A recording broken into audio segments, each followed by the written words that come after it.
Morning. How's everybody feeling? Plans for the weekend? Plans?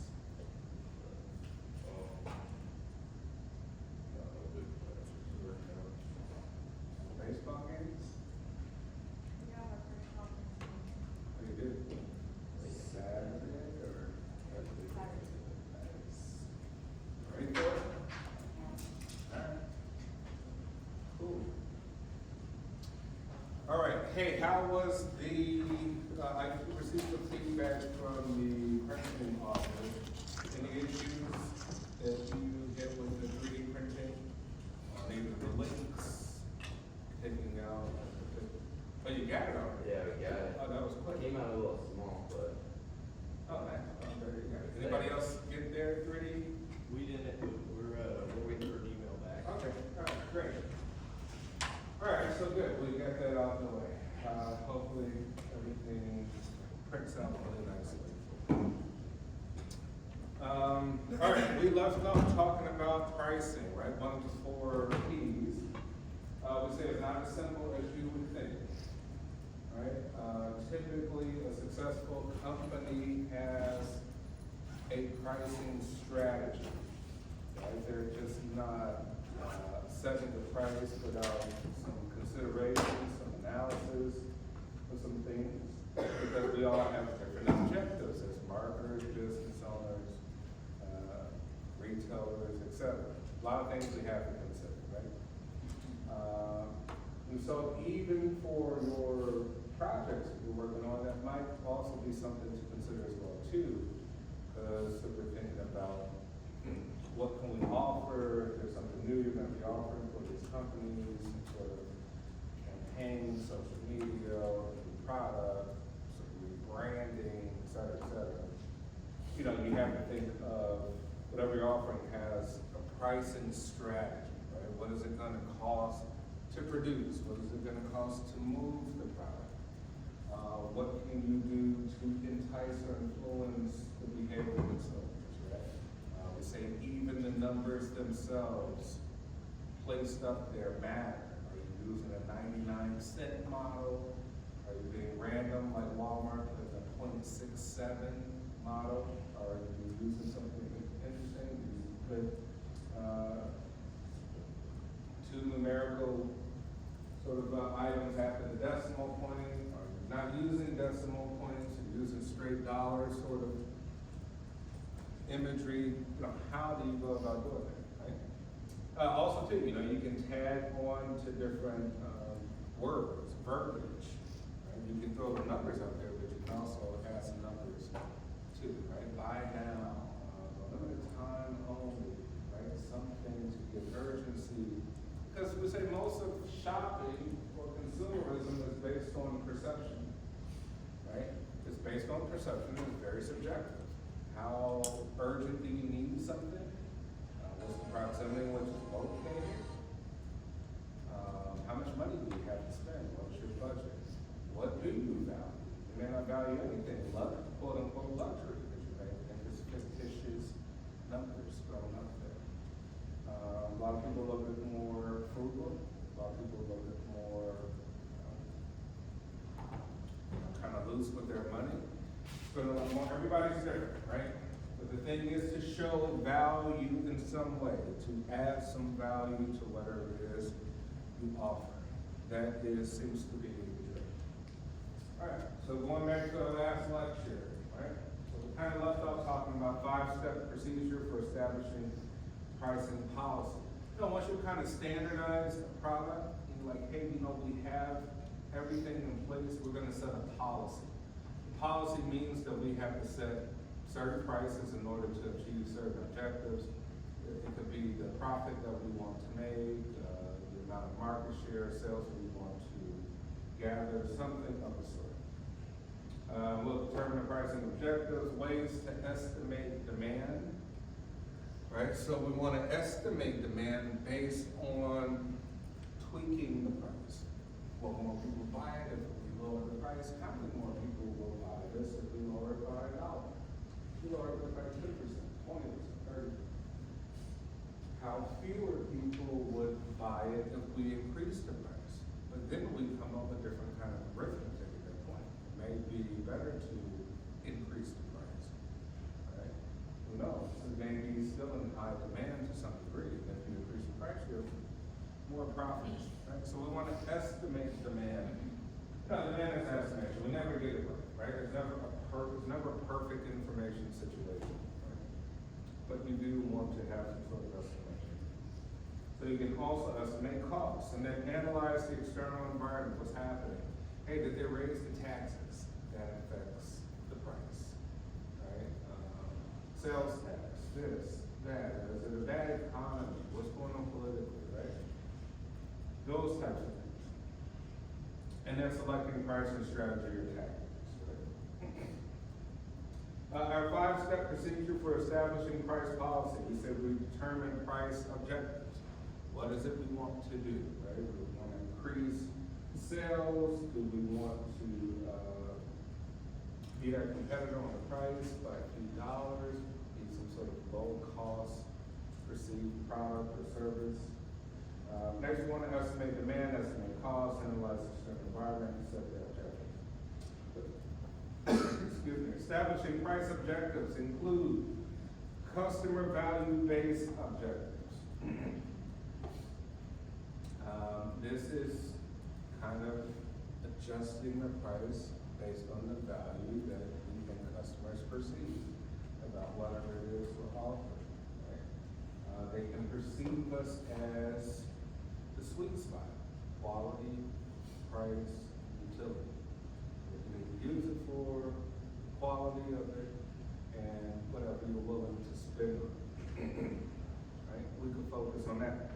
Cost-based objectives. Right? We just want to minimize the cost. So we have to set a price point because, like, we have these many distributors touching our product before the end customer uses it. So we have to try to lower costs based on those things. Sales-oriented objectives. Right? 20% off, 30% off, so you can increase the sales because of many reasons. Maybe it's seasonal. You have to push out these products so you don't have a ton of inventory, put it on clearance, put it on sale, put it on the end cap so people are aware of it. Do something with it. Cost, cost base. Market share, right? Lower it just so you can get more people than your competitors to buy it, and we can kind of change things later on once everybody knows about it. Target return, right? You say, hey, we're in the red, we're not making any profit. What do we need to do to address the costs in order to be in the green? And customer-driven objectives. So we say, hey, objective customer value based on the product's added value. Get clever. Think of some added value can contribute to the product. Some sort of sweet spot where you can change the price without changing perception. Cost, we say also the cost to produce a product. Sales orientation, boost sales value, market share, increasing target return, specific product profit at a specific time.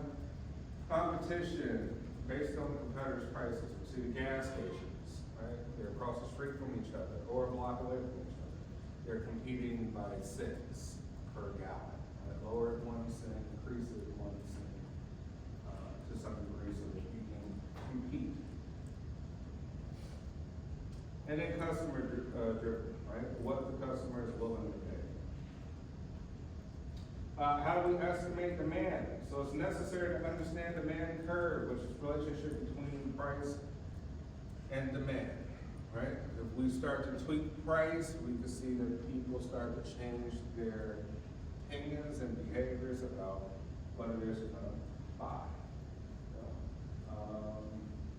Classic cases are, grocery store. Like 2 for $5, right? 2 for $5, or if you only buy one, $3.29 each. Will that 2 for $5 get people to purchase more? Or will people say, I still don't need 2 of them, 2 bags of chips, I just want one, and I'll pay $3.29 for it. What can you do to sort of entice them, right? Say, hey, you can offer bundles, right? 3 for $5.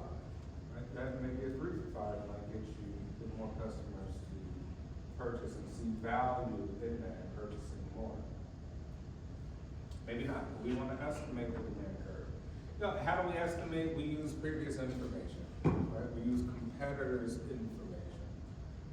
How much do our competitors sell and at what price? If we maybe experiment, lower our price for a week, we can see the response from customers.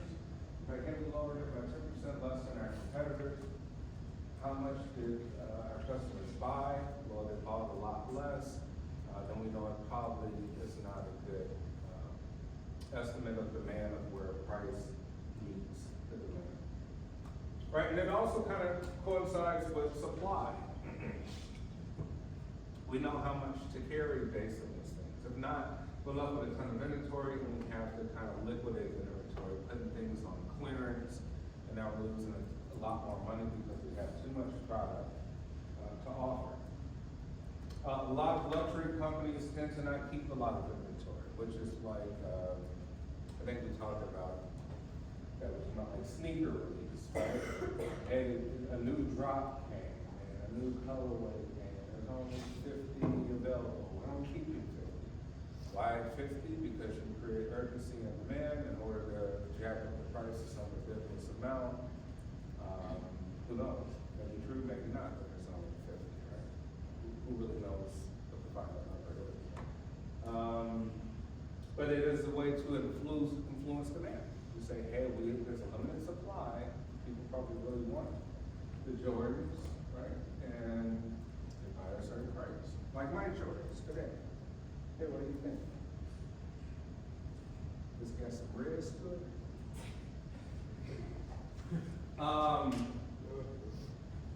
So prestige pricing negates the demand curve because the higher price increases the perceived value.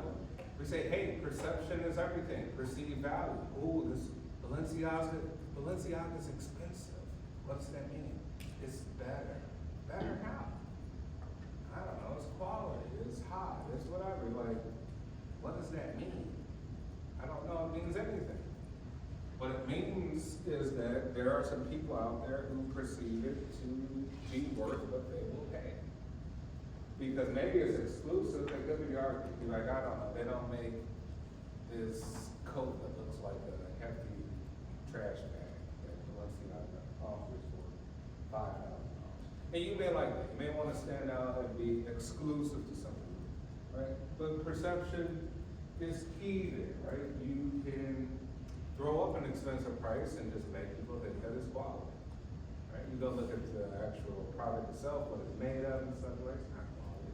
It's just a label and the logo slapped onto a piece of plastic, right? Or a piece of clothing. Doesn't really negate that the clothes will last long. But you can increase the price and it works. That's why luxury is one of the greatest businesses to get into. I say, once we look at things like housing, and let's say you say such and such bought a $50 million mansion. And, you know, I've worked in real estate, I buy real estate, I wanted to know, like, where'd you come up with this number? Right? And guess what? Everybody talk about it, like, wow, $50 million, it's worth $50 million. Like, it's not worth $50 million. We can see that the government itself can appraise or assess the value of that property. Let's say it's $50 million, and go look at the assessed value by the county government, wherever it is, and you're like, wow, they only estimated this to be $1.5 million. So how did this person sell it for 50? Like, it's made up. Because really, how do you calculate anything real estate? It's price per square foot in that particular area. That's it. How many square foot do you get? Be like, oh, we did the kitchens and the bathroom. Like, I don't care. How many square feet you get, right? So redoing the kitchen and bathroom doesn't necessarily equate profits. That's why people think flipping houses are a good business, not necessarily so. Adding value to bathrooms and kitchens and bedrooms don't equate value to buyers all the time, right? We're looking at systems. So the heating system, good cooling system, well, good build, but throwing up a new bathroom and all that, and trying to sell it for a ridiculous amount of money usually doesn't work, right? People usually get end up losing money flipping houses, right? Because once again, we say, oh, it may sell for $50 million. Why? I don't know, such and such lives here, right? It has historic value, or something important historically happened here. Somebody may pay for it, but they may find themselves in a conundrum selling it. For example, Michael Jordan's house in Highland Park. It was on the market for more than 10 years, 15 years. Nobody bought it. Lowered the price. Somebody Google how much Michael Jordan's house in Highland Park sold for. And you're like, but it's Michael Jordan's house. But if you're spending that type of money, if you have that type of money, you're probably somewhat economically intelligent, right? You probably have a little bit of financial acumen. You're intelligent maybe about economics, and often at the price you're like, people are kind of responsive. Yes, sir? Well, it's sold for 9.5 million. Can you look at, type in this, on top of that original selling price? 29 million. All right, they wanted to sell it for $30 million, they ended up selling it for 9.5, after how many years? 12 years. 12 Yeah, years. 12 years. Goes to show you, right? Perception is key, but saying it's Michael Jordan's house doesn't change somebody buying it, right? Because price per square foot doesn't equate Michael Jordan's logo in the center of the gators. Okay, factors in demand elasticity, right? Availability of substitutes. We say, hey, demand fluctuates. Why? Because there's new players in the market. You got new competitors. People are starting new businesses every day. New products are being offered, either by newcomers or the old regime. The old regime is like, well, we have our national brand, but we want to target some people who got less amount of money. We'll just create an off brand. We still offer it. We got all the resources to move it faster than our competitors. We can get it quickly on the shelf. We got the connections with Walgreens, Target, Walmart. We got all that. We can just throw up a new brand or line. So substitutes matter with elasticity, right? The more alternatives you have, the lower the price. Think of Temu and Shein. If we didn't have AliExpress, Temu, Shein, TikTok Shop, right? Prices for those items would be a lot more expensive because you don't have alternatives. More competition lowers price. Hence why school is a ridiculous amount. College. You say, why is school really a ridiculous amount to be offered? There's not enough competition. Some of the arguments is that the government's involved. The government has unlimited amount of tax money. It can get involved in the private marketplace, which we want the private marketplace to compete so that you can still work at Burger King and pay out of pocket for your university education. Instead, you gotta take out hundreds of thousands of dollars of loans because the price is ridiculous, there's not enough competition, right? High demand, not enough competition. If all these universities were competing, people are like, oh, I'm not paying for that, I'm not paying for that, I'm not paying for that. They'll lower their prices. They're like, we gotta figure this out and make this work. Like the old days, when your grandparents could work at Burger King and pay out of pocket and buy a house, cash, and pay for education, cash, working full time at Burger King. Don't exist.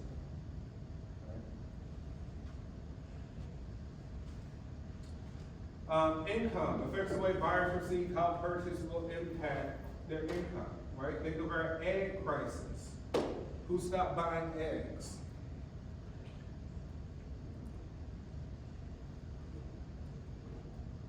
Every once in a while, we'll use some sort of item to kind of argue over where the economy is, right? Right now, it's just eggs. And before, it'll be gas another time. It could be chocolate, like Snickers bars cost $3 a bar, doesn't make sense.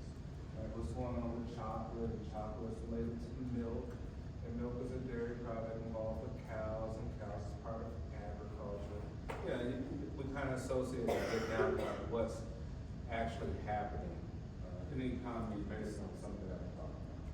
Right, but income, right? If people aren't making money, they can't afford it. If you don't respond, people not being able to afford it, you're in that environment, you are going to have a ton of losses. Time impacts elasticity based on how long it takes buyers to adjust new prices. You know, you can use a trickle effect and slowly increase the price over time, 3 cents. You know, the price of coffee has gone up ridiculous. I remember maybe 5 years ago. Now 5 years ago is not that long. All right, let's think of COVID. Right? You're like, okay, when COVID was around, Dunkin' Donuts coffee. Everybody usually go get some medium hot cream and sugar. Dunkin' Donuts coffee was like $2.09 with tax. Now it's like $3.19. You're like, how could you? It's like a 33% increase, a third of an increase for coffee. But they've done it slowly. And guess what? You're not gonna know this one because you're paying an Apple Pay. You don't even care. They went up 5 cents. You didn't even notice. But then after a while, you're like, hey, finally notice. You're like, wow, this went up 50 cents, 75 cents, $1. Good strategy for Dunkin' Donuts. They're winning, but that could be a great way. You say, hey, we're going to increase the price very slowly in increments so that the customer doesn't notice that much about the price until they do notice, right? Then they start to look for alternatives. Cross elasticity of demand measures the demand of one good when the price of similar goods change, right? So these are all factors in demand elasticity. Estimating costs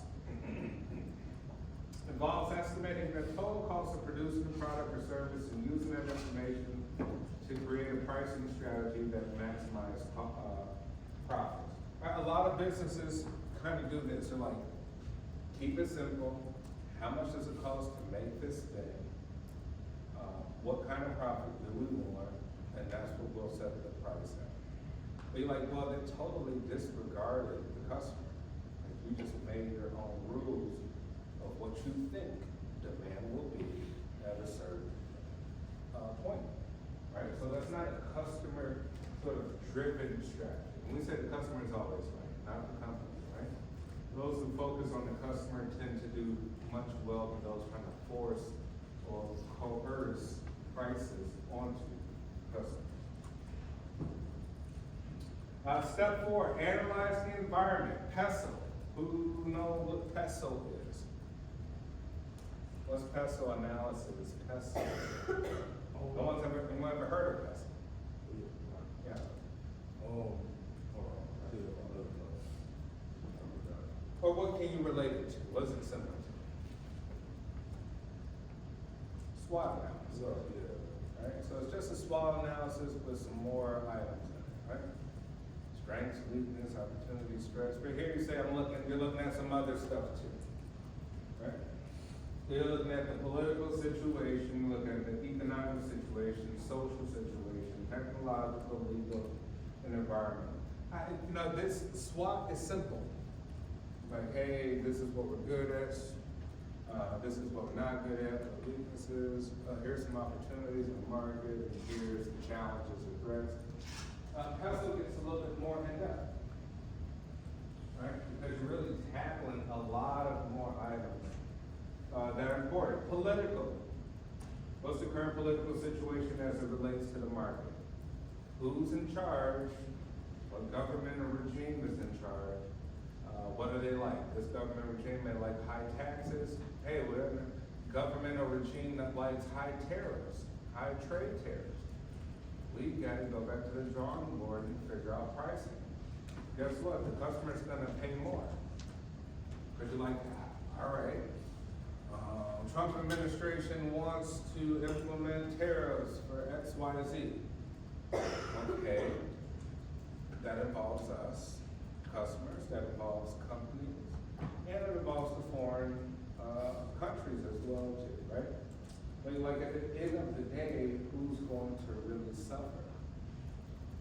right? The companies can just adjust the price and say, we still make the same profit. All right, this is what the tariff that Trump said, let's adjust our price according to that, make the customer pay more, so we don't mess with our profit. Customer loses, right? Which in jail means we kind of really will lose. Things will be more expensive, which body say what? Expect the what coming up? What are we expecting to come up with the economy? Recession, right? We expect a recession because we say things are gonna get expensive and people are gonna stop buying. Right? People are gonna stop buying a lot of stuff with, their extra income. People are gonna stop buying their nice Lexus cars because they don't wanna save a little more, kind of more afraid to spend money like that. People might stop buying certain types of houses. People might stop buying luxury goods and traveling as much and doing all these things. So political situation matters, right? A price cap on certain pharmaceuticals would limit the price a company could charge. There was a gentleman, Martin Shkreli, out of New York, young guy, smart guy, really, really young. I think he was even like in college when he started his company. But he got the rights to a drug for HIV AIDS. And he jacked up the price, I don't know, somebody can Google, I forget what it was, 5,000%, 500%. Google Martin Shkreli, Shreli. And what did he charge for this drug? He went to jail, he went to prison. He wanted to make a ridiculous amount of money. Had he not charged so much, maybe the federal government, the feds, the FBI, et cetera, would get involved, taking a look at him, but he was being greedy and started charging. So the government has to impose limits of what you could charge. You're like, well, when it comes to pharmaceuticals, people need certain drugs, and if there are no substitutes, because we're talking about things that are patented, you can't get into the game because you can't copy the ingredients, right? People are gonna die. That's a whole different situation to talk about, right? So yeah, price cap on certain pharmaceuticals will limit the price a company could charge, and that could charge demand for it or how much it sells, et cetera, et cetera. Economic factors, right? What's the current economic climate? During inflation or deflation, prices may need to increase or decrease. When I was kind of still in college somewhat, we had the last housing crisis, which is like 2008, right? And what happened there was the lenders were allowing people who worked at Target, Burger King, whatever, to get these ridiculous loans, right? Loans on 3 flat buildings. Loans on $350,000, $400,000, $450,000 homes. So think about it. You could have been in college and they would have gave you a loan for $450,000. You're like, well, that's great, I can make a ton of money or something, or all this stuff. Yeah, but most people didn't know what they were doing in the first place, right? And so you get a few months behind on that loan, you didn't get nobody into the units or something. You can't keep up with the payment. You don't make money, you work at Burger King, right? So you're like, hey, my mortgage is $4,500 a month, $5,000 a month. You make $1,500 a month. And so that's what happened with the crisis. So everybody defaulted on these loans, and then what happened is the banks are gonna take all these defaulted loans, bundle them up into a big package that investors could buy the debt, right? Which we call collateralized debt obligation, right? Hey, buy the debt. We're gonna force these people, you have to take care of forcing these people to pay it back. We're gonna sell it to you at a really cheap discount. So if you're a great investor, you're like, yeah, I'll buy all of this debt that all these individuals own. So it became big business, and the federal government had to get involved, and we had an entire recession, and it was really, really bad economically. You're probably grammar schools. Social factors. How is culture changing or shaping the industry? We don't buy the same anymore, right? We do have social media buying. People like might become addicted to TikTok shop or whatever. That might be their go-to. Right? So things are changing. How do companies compete? How do they integrate? Do they fail to integrate into the trends? How people consume? We are less patient. So like if it takes too long, you're not gonna buy it. So Amazon's the winner. Amazon's the winner because it's the quickest, right? Uber Eats. You know, if you're in business and you don't utilize Uber Eats, Grubhub, etc., you're not competing with the trends. These are the trends. People want their food delivered.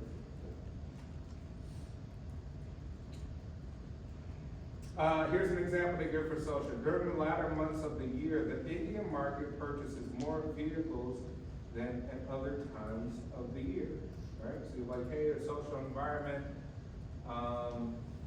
we have tax season here, which means that, hey, businesses start doing things on sale, because they know that everybody get their tax refund. So with that refund, they kind of consider it extra expendable money. Which means they're gonna buy a vacation, plan a vacation, they're gonna go buy a new car, or put down a lease or finance a new car, buy some good luxury goods to make themselves feel good, and go out to eat, to the restaurant. So they kind of consider it free money, money that they just got back, right? So like even here, tax season is big businesses and you adjust prices based on that. Technological, what technologies are trending, right? The use of AI, the use of kiosks, the use of application. Who here actually orders their McDonald's on the app before they hit the drive-thru? Who here has the app but don't do that? Tell me why you don't.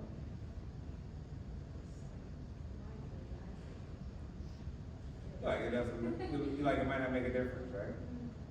In the back. Well, I do. I use it for like drive-through, like codes and stuff. But do you order it on the app No. and then drive through, pick it up, or you just scan the code? Yeah, you scan the code and then you go from there. Well, how about you guys? Why do you like actually order it on the app before you? I just start ordering on the app because, it says, and then, I don't know, I just be like reaching, but this, businessman on YouTube, he says, like, he like doing that just everything because like time is money, and you know, once you waste the time, there's less time you can be money. I mean, I can see that, right? I mean, you know, I don't because I'd be thinking like, the food might be cold. You know what I mean? Like, I don't know, they might have some double cheeseburger sitting out and it's good in my bag now. It's like I got a lukewarm double cheeseburger is different than a piping hot. You know what I mean? Like, stuff like that. But that's just me, you know, I make up old school or something like that. But yeah, time could be, money, you want it ready, things of that nature, right? But technology's changing, right? You can price according to the app. Hey, if you use the app, 20% off for in-app users. If you don't use the app, you'll pay full price. There's an incentive to use the app, so you can save money and get points, right? So you may have to use that as a factor of adjustment.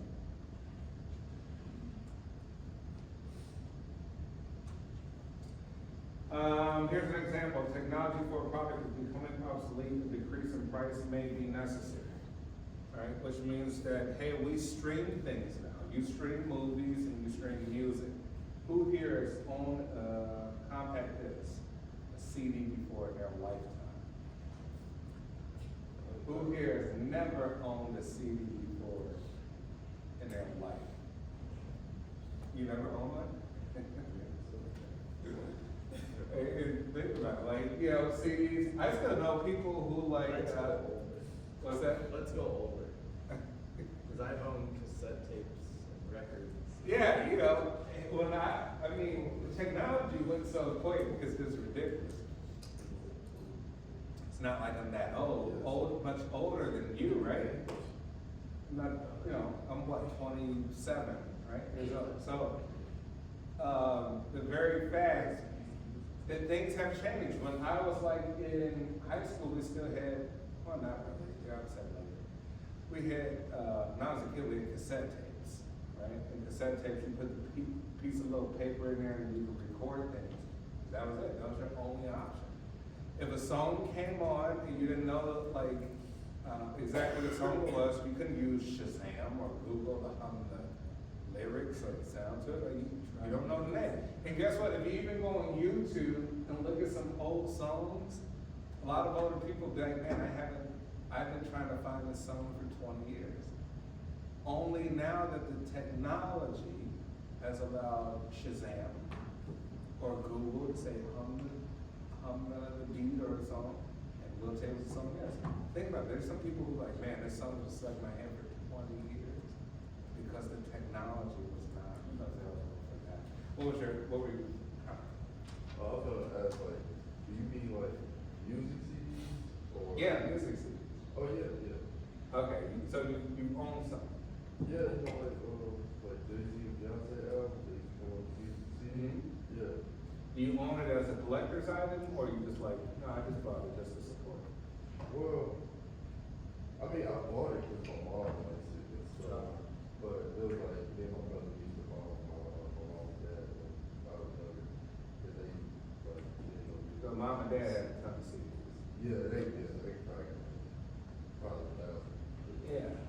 And but think about this. Some people literally think about this. You're like, well, once upon a time, not much long ago, an artist, whatever musician it was, says that I'm coming out with a physical product that you can have, you can keep. It's yours. The streaming is different. I don't know. I mean, do you feel mushy inside downloading a movie? No, it's different. If you have a physical product, you're like, well, I need to store it.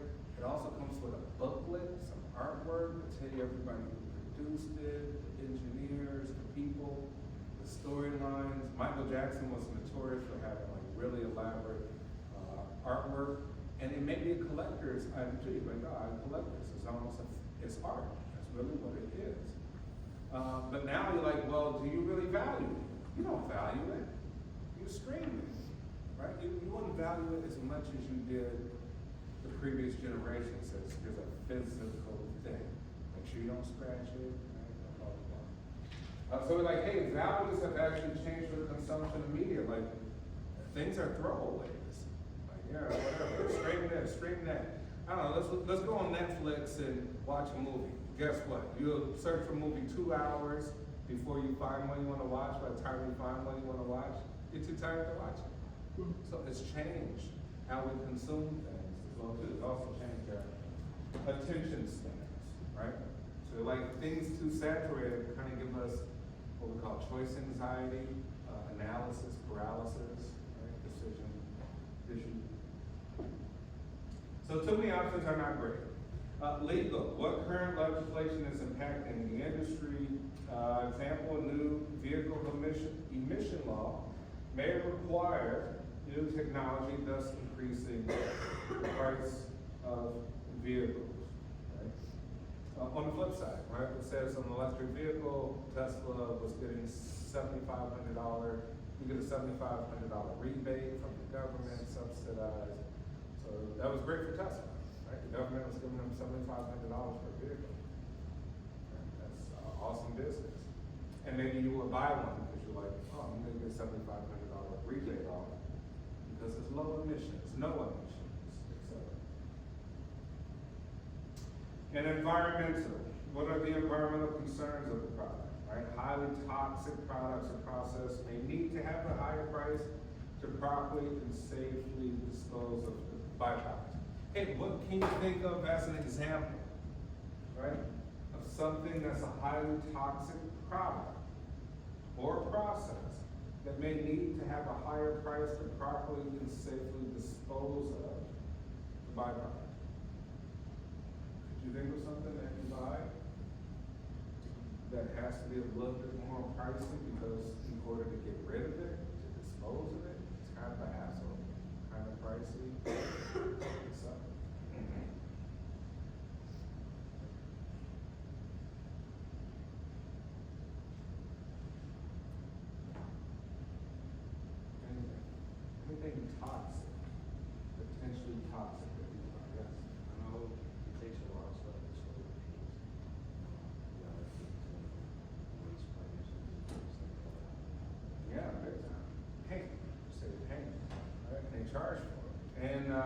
maybe if you return it, maybe they give you, I don't know.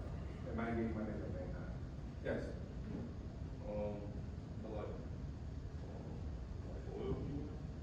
Oil? You know, I mean, buy oil, get an oil change, you know, empty out the oil, you can't just dispose, you gotta take it.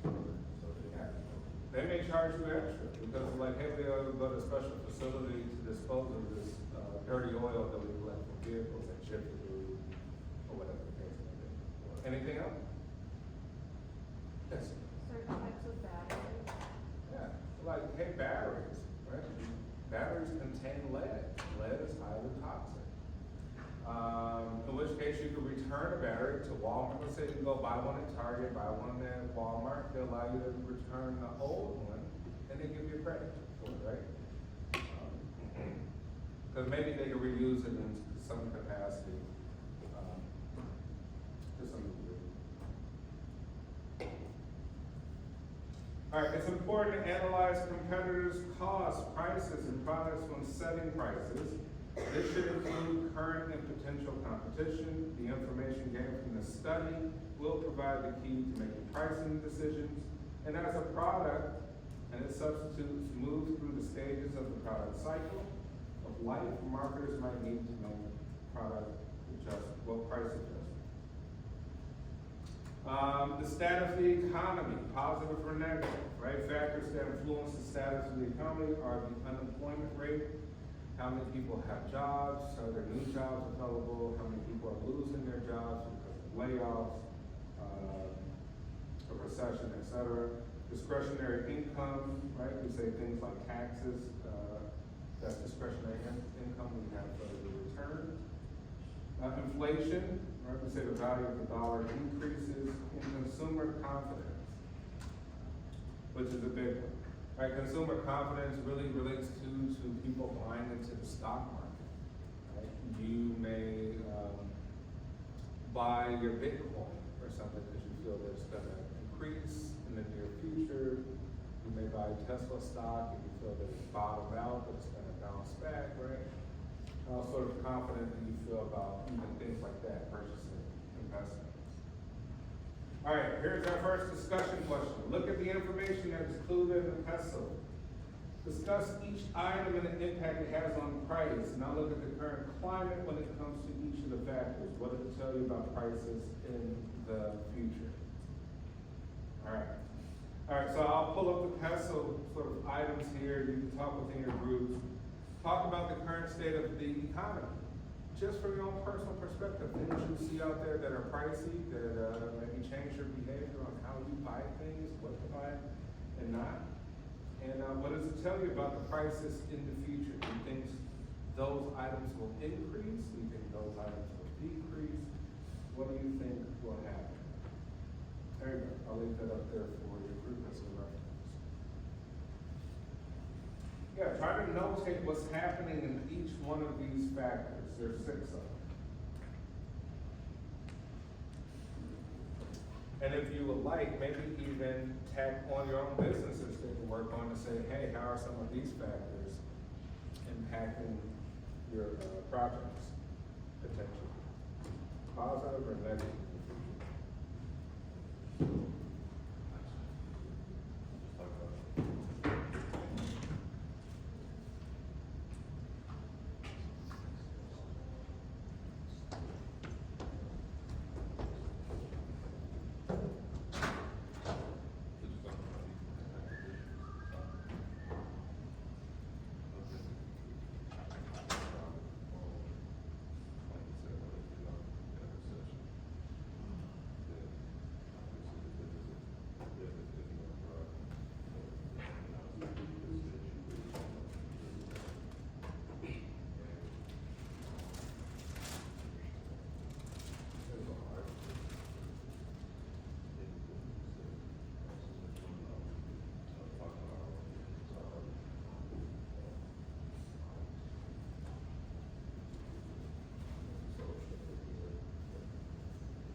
what we got?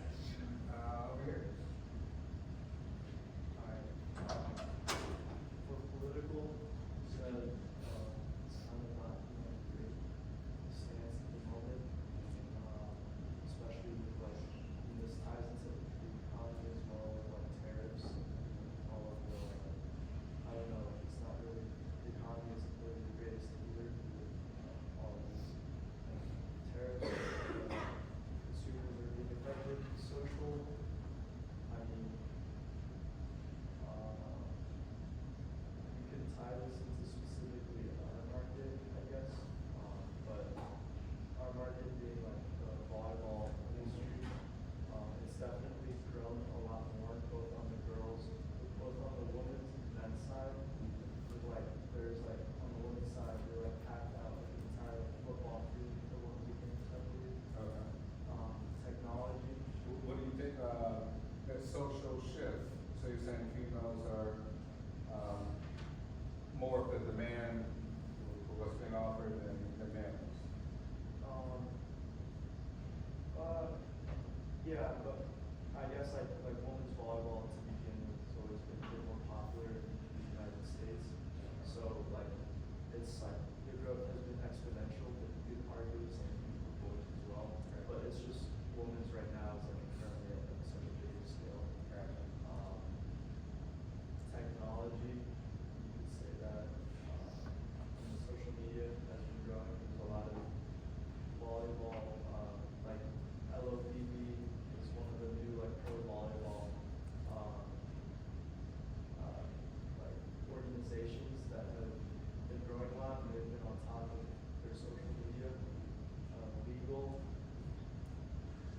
not too much, but environmental, I guess. I'm not sure even, more and more people want to like support, environmental, issues and stuff. Environmental, those are sustainability, more people come in, sustainability. In the back, way in the back.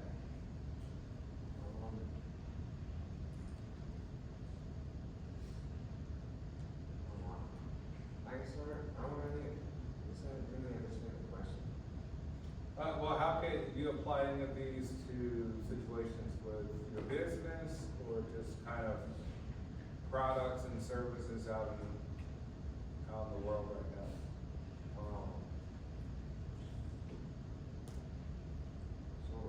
Social factor actually, depends on like what kind of, marketing you're going towards. Depends on like, I don't know what trends you might follow to, grab attention of a certain market.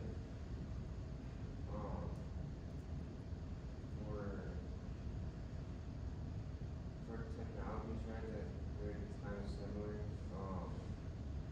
It's like following the same trends or whatever. And kind of obtaining like new like innovations or design or whatever. Okay. All right, here. For economic, like since like our store or our business is like family time, if like the economy is going down, then more people probably won't come, and prices for our merchandise probably are, like where we buy our food from would be higher. We would have less customers coming in since it's like not an essential thing, like, whereas like Walgreens or something, people still do. But, for social, if like social trends are more like for the health of the earth and stuff like that, then they're like kind of about their practices, better management, and more green, safe, we can, see losses in that aspect. Yeah, like technology can also impact like a business more on like the marketing side and getting our menu out there, like just like making more people aware of our company. And then Okay, I think you could just have more QR codes, like to scan a menu at instead of looking up there. We can maybe do promos that you probably can't do on that physical menu in that restaurant, like, yeah, there's a lot that can be done. And then like legal and environmental, they don't really have as big as a role for a restaurant as like the other ones. Yeah. I've said, anybody eat from Buona Beef? You can work. Buona Beef, the Italian beef place? No one? Never heard? Anybody? What about Johnny's? Johnny's Beef. Johnny's Beef, right? So Buona Beef, it's probably a really good competitor to say Portillo's. Right? They were a really good competitor. But now I see them closing a ton of stores, locations, because the Italian beef and fries, like, oh, there the other day, it was like $15. I'm like, I'm not paying $15 for Italian beef and fries. Like, why is it so expensive? Like, well, to operate these really nice stores that they place out there is very expensive, and people are not eating in like that anymore. So they're wasting a ton of money with these locations. And people, so I went to the drive-thru, nobody was there. And I remember just even a year ago, Buona Beef was extremely, extremely popular. There's one in like Berwyn, there's one near Harlem and North Avenue, but it was dry as a bone. So just simply like that, you're like, hey, they're trying to price according to make up for profits, but that was a turnoff. I'm like, well, I'm never coming back down to beef again, even though it's really good. But it's just, I want to pay $15 for Italian beef and fries. Doesn't make sense. Right? So like, hey, those things kind of change as well too. Over here. So I just did our company that we're doing, which is Victory Sports Club. So I couldn't really think of anything for political. Economic is just the general prices of like personalized coaching or gear, or like for parents whether they're like at work and they can't bring their kids to practice there, like stuff like that. Social would be like just social media, I don't know, in support of baseball. Tech would be like new virtual reality or like augmented reality, like types of practicing. Like Is baseball becoming more popular or less popular? What do you think? I'm not a sports person. Well, let me answer the rest of my class. Is baseball becoming more, because we see things like the NBA is losing viewership, right? Like, because everybody travels, right? It's just like throwing up 50 points is nothing. So, but for my athletes, is baseball becoming more popular, you think, or less popular? I would say it's becoming more popular because I'm not too much into the baseball scene, but even on my feed, I see like a bunch of baseball stuff recently. Now, I don't know why it's becoming popular, but yeah. Yeah, I think it's becoming more popular too. I think a lot more people think ball. The pitch clock too, I mean, more people are starting to sit down and watch games because it doesn't take, 3-4 hours, it's only a 2-hour game now. Yeah, I agree. Another one I know is getting really popular is pickleball. Anybody play pickleball? Right. I don't think people even knew what pickleball, I don't think the average person knew what pickleball was like 5 years ago. Right? Yeah, I just learned last year, but Yeah, a lot more pickleball spots are opening up, honestly. Sorry to interrupt, but was there anything else that just different types of data analysis for like pitching and stuff. And then legal and environmental. I wasn't totally sure about legal, but environmental, the thing that I thought of was like the debate between like turf fields or like actual grass. Or like what would it do you know if they're using more, just with the, like you went Victory Sports Club, are they using more virtual simulators? Or they're still using more physical baseball? They're still using more physical Okay. baseball, yeah. Okay. All right, great, and my group right here. Could you rephrase the question? Well, just how can you attribute these factors to either the company that you're working on, or just the general environment? Things, prices, and of products and services you've seen out there in the world. For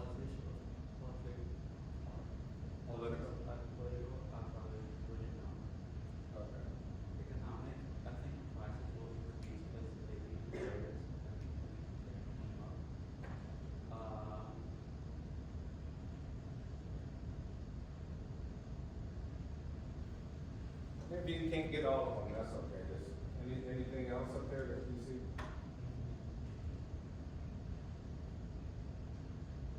What's your business again? Sushi hospital. Oh, the sushi house. Alright, so we can think, hey, sushi, right? We're talking about fish-based products and rice-based products, right? No, the other thing too, like, well, are people eating out as much as they used to in Hope Park, right, in that particular environment? If so, who are eating more out? Is it people who live there, or is it the students of California and Dominican and stuff like that? Has the price of fish gone up? Has the demand gone up for tuna and things like that? At political or legal, you can always think of like, hey, has there been any more extra safety restrictions from the Department of Health about things, right? Technological, you know, can you use machines to make the sushi instead of them being hand rolled? To some degree, would that allow you to cheapen the price, lower the price of some sort? Or this is hand rolled and you got physical people all the time, you got people serving the price? Yeah, just throwing ideas of kind of what to think about it. There's always something legal, there's always something political, right? There's a department of something impacting somebody's bottom line with taxes and restrictions. The EPA, if you're into like making cars, right? There's always something there, and there's always some social changes to some degree.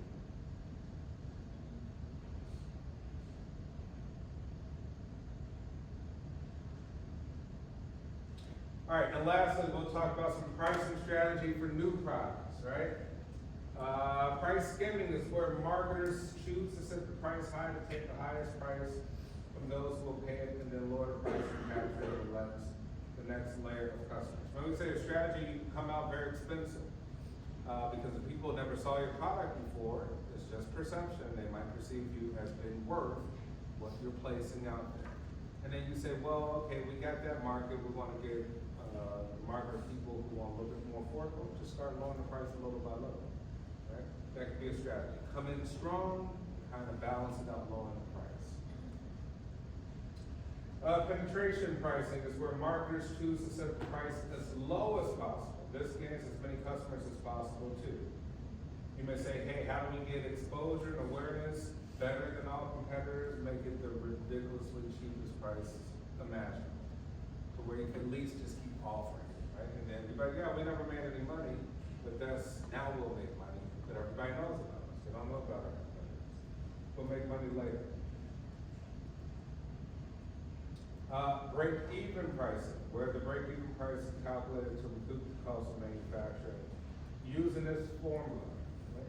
Pretty sure you've taken finance or even accounting, where you look at break-even is equal to fixed cost minus the unit price minus variable cost.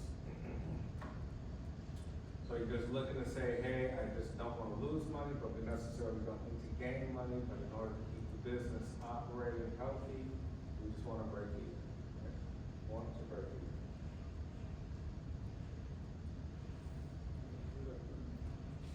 All right, let's do a quick math assignment. Here we go. Calculate the break-even pricing using the following information. Let's see who comes up with it quickest. Fixed cost $38,000. Variable cost of $3.18 per unit. Charge per unit is $4.25. How many units will you need to sell to break even? Break even is equal to fixed cost divided by unit price minus variable unit cost. Fixed cost divided by unit price minus variable unit cost. Fixed cost is $38,000. Variable cost per unit, $3.18. Charge per unit, $4.25. Come up with an answer.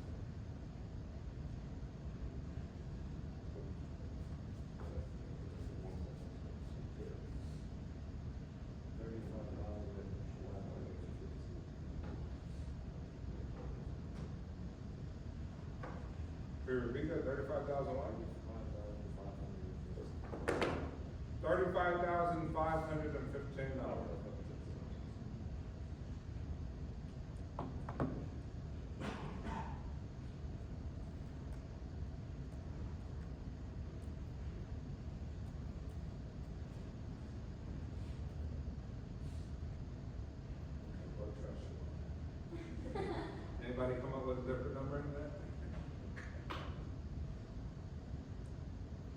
All right, and then pricing strategies, we got product line pricing strategy. When we say product lines, it'd be all the Doritos versus all the Cheetos. You might price Doritos different than Cheetos. Captive product pricing is when you buy a core product like a razor and having to make an ongoing captive product purchase like blades. You could toggle between the two prices. Like, oh, okay, people not buying as many of our razors, so lower the price of the blades, and vice versa to try to equalize the demand. Bundle pricing, when you put multiple things together, like food. You get a discount if you buy burger, fries, and a drink, as opposed to buying them individually, right? Or cleaning products, or even things like cable services and internet and all that stuff. Okay. That'll be it for today. Continue working on your projects as we will have our next presentations, I think, coming up towards the end of next week. So try to get your plans together with those 3D objects